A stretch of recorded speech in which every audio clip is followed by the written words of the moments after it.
The first thing I check when a mix sounds muddy. I've ever listened to a mix and felt like something was wrong, but you could not immediately identify what it was. The vocal is there, the instruments are there, nothing seems terribly broken, yet everything sounds cloudy, everything sounds congested. Yeah, everything sounds like it's fighting for space to breathe. That is what many people describe as muddy mix. And if you are like most sound engineers, musicians, content creators, church media operators, your first instinct is often to boost frequencies. Maybe add more eyes, maybe increase the vocal levels, maybe add more presence. But what if I told you that one of the biggest mistakes most engineers make when dealing with a muddy audio is trying to add more instead of removing what is not supposed to be there? Today, I want to show you the first thing I would check for when I encounter a muddy mix. Not the 10th thing, not the advanced thing, but the very first thing.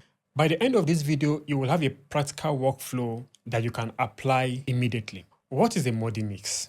Before we talk about fixing it, let's define a muddy mix. What exactly is a muddy mix? Basically, a muddy mix is a mix that lacks clarity. You can hear the sound, but you struggle to understand the details. The vocal seems buried. The instruments blend together in an unpleasant way. Everything seems to occupy the same space. Imagine walking through a room filled with conversations. 10 people are talking at the same time. No one is whispering. Nobody is shouting. Yet you struggle to understand anyone clearly. That is what a muddy mix feels like. The information is there, but it is difficult to separate. The biggest mistake people make. One of the most common mistakes I see is this. People assume that the solution is to increase the volume. Like seriously? The vocal is not clear, turn it up. The keyboard is not cutting through, turn it up. The backing vocal seems buried, turn them up. The result, everything becomes louder, but nothing becomes clearer. You know why? Because clarity and loudness are never the same thing. You can have a mix that sounds terrible. You can also have a mix with moderate volume that sounds clear. The goal is not loudness. The goal is intelligibility. The goal is helping the listener to understand what matters. The first thing I will check for whenever I have a muddy vocals or a muddy mix, the first thing I will do is to open an EQ, not a compressor, not a limiter,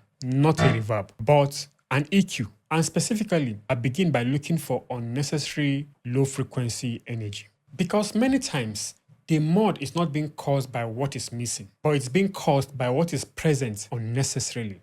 So step 1, high pass filter. The first thing I reach out for is often a high pass filter. Why? Because many sound sources contain frequencies that contribute very little to clarity. Vocals often contain low frequency rumbles, microphone handling noise, stage vibration, air conditioning noise, mechanical noise, environmental noise. None of this improves vocals. They simply occupy space. So I engage a high pass filter. For many vocals, I might begin around 80 Hz, sometimes lower, sometimes higher. The exact number is not important. The principle is I'm removing information that is not helping the vocals to communicate. And often, that single one move of using a high pass filter immediately creates an improvement. Demonstration. Let's imagine we have a vocal recording. First, listen to the original. The question is what hit me most in area of fatherhood when it comes to protection and provision. The vocals feels heavy, not terrible, just unclear. Now, let's engage a high pass filter. Like I said, I would normally do my high pass filter around 80 Hz, 90 Hz, sometimes higher, sometimes lower.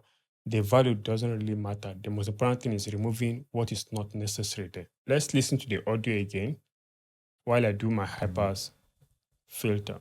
The question is what hit me most in area of fatherhood when it comes to protection and provision. Notice what changed. The vocal did not suddenly become brighter. It did not become louder. It simply became cleaner. And that is often one of the first steps towards clarity. Step 2, finding the mud.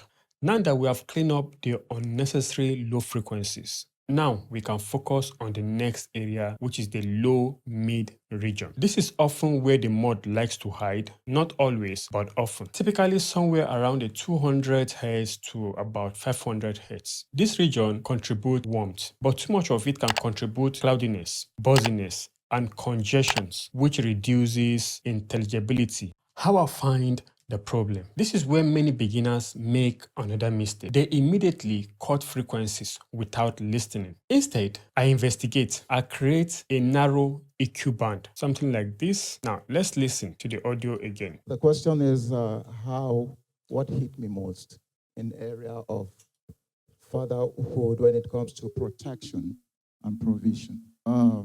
Fatherhood when it comes to protection and provision. So instead, I investigate. I create a narrow EQ band. I apply a boost. I sweep through the area. I then listen again. Somewhere during that sweep, an unpleasant frequency often reveals itself. This mix suddenly becomes boxy, honky, cloudy, unpleasant. That's usually a clue. Not always the answer, but a clue. And clues are valuable.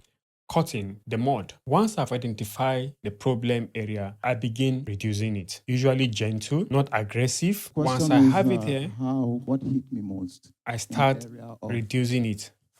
Sometimes 1 dB, 2 dB, sometimes 4 dB is enough. Now listen to it again.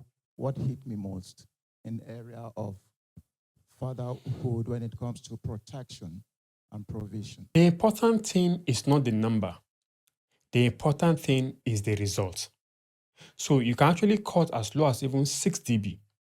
If the vocals becomes easier to understand, then I'm certain I'm moving in the right direction. If it becomes thin and unnatural, I have gone too far. A common warning. One of the biggest mistakes viewers will begin to do after watching this video is to open every vocals and begin to cut 300 Hz. Please don't do that mistake. You know why? Every voice is different. Every microphone is different. Every room is different. Every arrangement is different. There is no magic frequency. And note that the goal is not about memorizing numbers. The goal is developing your ears. The frequency simply helps to guide your investigation. Why this works. Think about cleaning a dirty window. If the glass is covered with dirt, buying brighter light will not solve the problem. Rather, the solution is for you to clean the glass first. Audio works the same way. Many engineers try to add brightness before removing the mud. They are essentially buying brighter light instead of cleaning the window. Remove the obstacle first, then evaluate what remains. Final thoughts. Whenever I hear a muddy mix, my workflow is simple. First, I will open an EQ, apply a high-pass filter where necessary, investigate the low-mid region, find the problem, reduce the problem, and then I will listen again. And remember, good mixing is not about making everything louder. Good mixing is not about making everything brighter. Good mixing is about making everything easier to understand. Because clarity is not created by addition alone. Very often, clarity is created through subtraction. And many times, the difference between a modern mix and a professional mix is simply knowing what to remove. High-Tech Pro AV solution. Precision sound, clear vision.